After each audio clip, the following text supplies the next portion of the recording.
Cette petite vidéo, c'est pour ceux qui ont pour projet d'aller étudier en Roumanie. Il y a une petite actualisation au niveau de la procédure et c'est presque une information capitale pour ceux qui ont pour projet d'aller étudier en Roumanie. Comme vous le savez bien, il y a plusieurs niveaux d'études et il y a plusieurs possibilités d'aller étudier en Roumanie. Soit vous passez par l'année préparatoire de langue roumaine, donc vous allez faire première année université, donc bachelier 1 si vous avez uniquement le baccalauréat, master 1 si vous avez une licence et doctorat si vous avez un master 2. Et le doctorat quand même est souvent trop compliqué parce qu'il faut obtenir, il faut trouver un directeur de thèse en Roumanie qui va approuver votre dossier avant que vous faites la demande d'admission. Donc c'est un peu compliqué, raison pour laquelle la plupart des étudiants passent par soit la première année université pour ceux qui ont seulement le baccalauréat, soit par le master 1. Maintenant, il y a aussi plusieurs langues d'études. Il y a le roumain pour ceux qui parlent déjà roumain, il y a l'anglais, le français et l'allemand. Seulement dans les filières comme l'anglais, le français et l'allemand, il y a juste quelques filières. Donc il n'y a pas toutes les filières, raison pour laquelle tous mes étudiants, je conseille toujours de passer par une année préparatoire des langues parce que lorsque vous apprenez le roumain, vous pouvez vous intégrer sur le territoire, vous intégrer facilement sur le territoire. Maintenant, quelle information je voulais passer? J'ai un étudiant qui a uniquement le baccalauréat, donc il a un baccalauréat de 2018. On a soumis son dossier auprès de 3 universités. Il y a une université qui a approuvé son dossier et l'université a envoyé son dossier au ministère de l'Éducation. Après 60 jours ouvrables, donc 1 mois et demi, on a obtenu une réponse négative. La réponse était qu'il a un baccalauréat qui date de plus de 5 ans. Et c'était vrai, il a un baccalauréat de 2018 jusqu'à 2026, ça fait 8 ans. Donc, le ministère de l'Éducation a refusé son dossier, il a refusé une lettre d'acceptation, soi-disant, il a un baccalauréat qui date de plus de 5 ans. Donc, ça veut dire, si vous avez uniquement le baccalauréat, si votre baccalauréat date de plus de 5 ans, de mon expérience, ne postulez pas pour les études en Roumanie.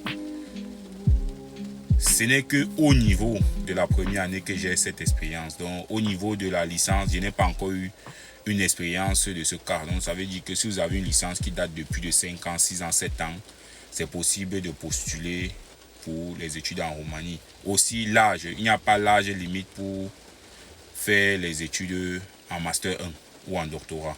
La plupart du temps, l'âge limite, c'est en première année université. Déjà, si le ministère de l'Éducation refuse un baccalauréat qui date de plus de 5 ans, ça veut dire qu'il y a déjà l'âge limite à ce niveau.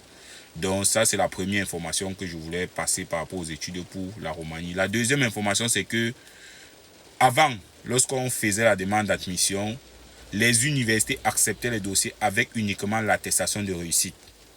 Aujourd'hui, lorsque vous soumettez votre dossier de demande d'admission, ça c'est mon expérience peut-être, et j'ai eu l'expérience avec 3, 4, 5 universités. Maintenant après, en Roumanie, il y a une vingtaine d'universités.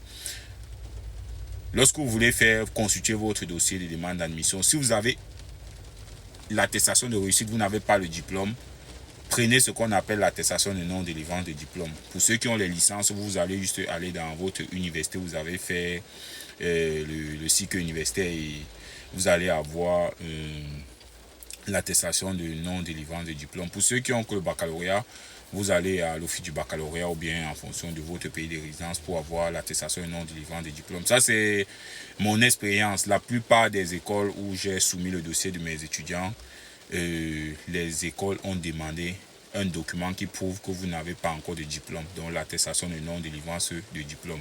Maintenant, comme vous le savez bien, lorsqu'on a pour projet d'aller étudier en Roumanie, la première étape, c'est de constituer les dossiers de demande d'admission. Et la liste des dossiers de demande d'admission, il y a les documents académiques. Donc, vous devez légaliser ces documents au ministère des Affaires étrangères. Les documents académiques uniquement doivent être légalisés au ministère des Affaires étrangères. Maintenant, la carte d'identité et l'acte de naissance, vous pouvez légaliser ça où vous voulez. À ça, vous ajoutez un certificat médical et les 5 premières pages du passeport et les demi-cartes photo. Pour ceux aussi qui n'ont pas, il y a les étudiants qui sont dans les pays où la carte nationale d'identité c'est difficile d'obtenir.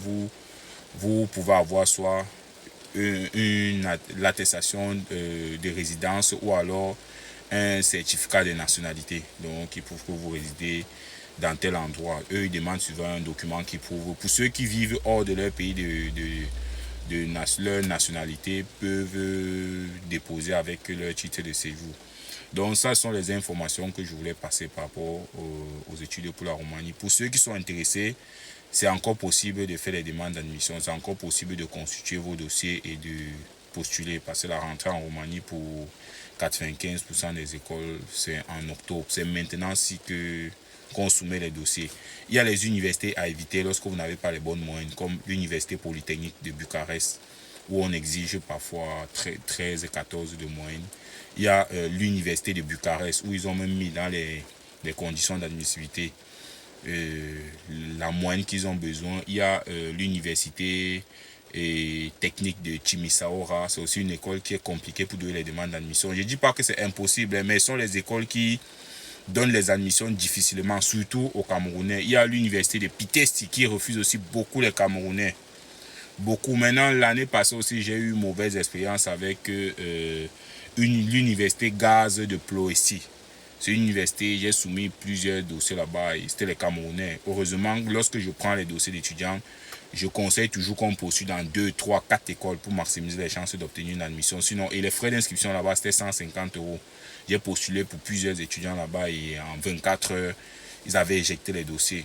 Donc, lorsque vous avez pour projet d'aller étudier en Roumanie, préparez-vous pour les demandes d'admission. Vous pouvez préparer au moins 500 € pour faire les demandes d'admission. Parce qu'il y a les universités où les frais d'inscription coûtent 250 €, 200 €, 350 €. Pour ceux qui veulent faire les études de médecine, il y a aussi la possibilité de passer par une année préparatoire de langue roumaine pour faire la médecine après. Parce que en Roumanie, l'année préparatoire, c'est en domaine. Par exemple, quelqu'un qui a un baccalauréat G, donc comptabilité, et qui veut faire comptabilité en Roumanie, mais doit passer par l'année préparatoire de langue roumaine. Lorsque cette personne obtient la lettre d'admission, c'est écrit sur sa lettre d'admission qu'il doit faire une année préparatoire de langue roumaine dans le domaine de comptabilité. Et ça se passe souvent comment? C'est 6 mois. Pour le premier semestre, c'est uniquement le roumain. On vous apprend l'alphabet et tout, comment écrire, comment parler, comment lire et tout. Et le deuxième semestre, c'est le roumain dans le domaine que vous allez faire après. Donc ça veut dire que pour ceux qui doivent faire par exemple comptabilité, le deuxième semestre, on vous apprend déjà le jargon, on vous apprend déjà le roumain dans le jargon, dans la comptabilité. Donc tous les termes comptables sont plus en roumain. Donc c'est un peu comme ça que ça se passe. Donc si vous êtes intéressé par les études en Roumanie, contactez-moi et je vais voir ce qu'il y a lieu de faire. J'accompagne les étudiants pour plusieurs pays, le Canada, la Belgique, plusieurs pays, j'ai l'expérience. Chaque pays que je fais, j'ai déjà eu au moins un visa et un refus. Donc ça veut dire que je connais un peu ce qu'il faut faire et ce qu'il ne faut pas faire. Bon, on se retrouve pour les prochaines vidéos. C'était Yannick. Ciao.